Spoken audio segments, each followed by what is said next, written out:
Is there anything more terrifying than spending the night in a haunted house? Zombies! Slenderman! Old people! Clowns! Creepers!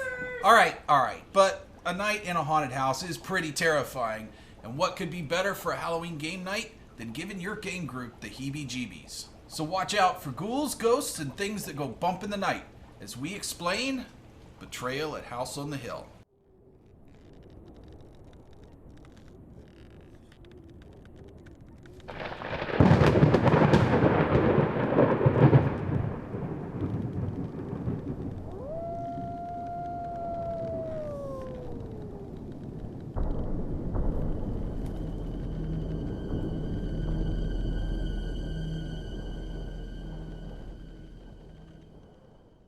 Betrayal at House on the Hill is a cooperative game, at first. Players begin the game by choosing a character that for some reason has decided to walk into this creepy old house. Apparently, they've never watched any horror movie ever. Their objective is simple: investigate the house and uncover the mysteries within. The character cards each have physical and mental trait counters on them. The physical traits are speed and might. The mental traits are sanity and knowledge. Each character trait has a starting value and can be modified either up or down by various events during the game. On their turn, each player may move up to the number of spaces indicated by their speed. If you move into an empty space, you select a room tile for the appropriate floor of the house. Most room tiles will have some type of experience. You may find an item, have an event, or uncover an evil omen. When you discover a new experience, your movement stops, even if you have more moves left. Draw a card that matches the experience symbol on the room tile. Event cards offer up what can often be a terrifying encounter. You are in a haunted house, remember? Simply follow the instructions on the card. Item cards will give you an item. That item is now in your possession. Keep it face up in front of you. You may use it, trade it, or drop it once per turn. You may also steal an item or pick up a dropped item once per turn. And omen cards give you an omen. Much like an item, you keep this face up in front of you. However, after every omen discovered, you must do a haunt roll. Now, sometimes something in the game requires you to make a roll against one of your traits, either speed, might, sanity, or knowledge. Now, to do that, roll a number of dice equal to the value of that trait on your character card.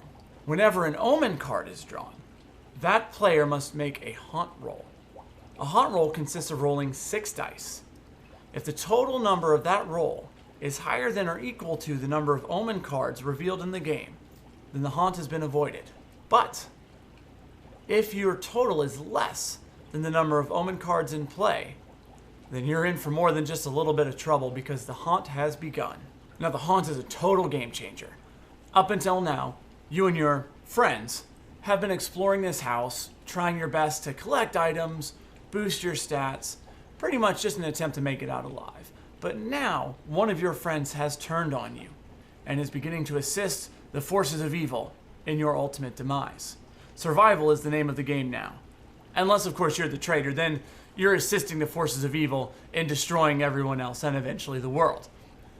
When the haunt begins, the haunt revealer, you know, that noob that rolled lower than the omen count, consults the haunt chart on the first page of the traitor's tome. This chart will help determine which haunt scenario will be played out and who the traitor will be based on which omen started the haunt and in which room the haunt revealer is in. Once the scenario is discovered, the betrayer leaves the room, taking the tome with them. He or she must read their directions for the directed haunt.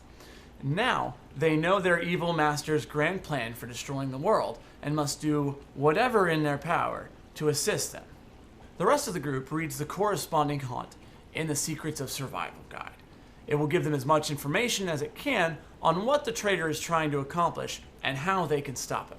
Once the haunt starts, the rules of the game change a bit. Play begins with the player to the traitor's left, and all the heroes take a turn, then the traitor, and then a turn for any monsters the traitor controls. You can still explore the house and have experiences, but you don't make haunt rolls anymore.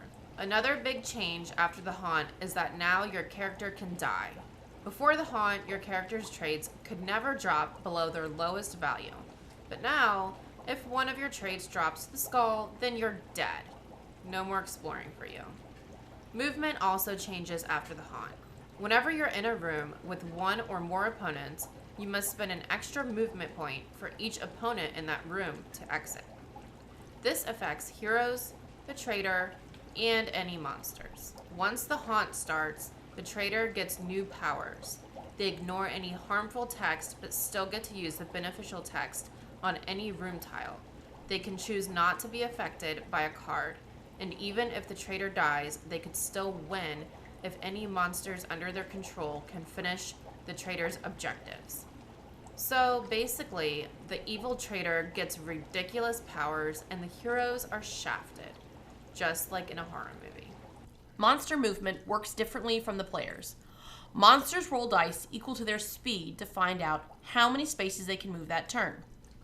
The traitor can move the monster up to that many spaces, but monsters can't explore new rooms.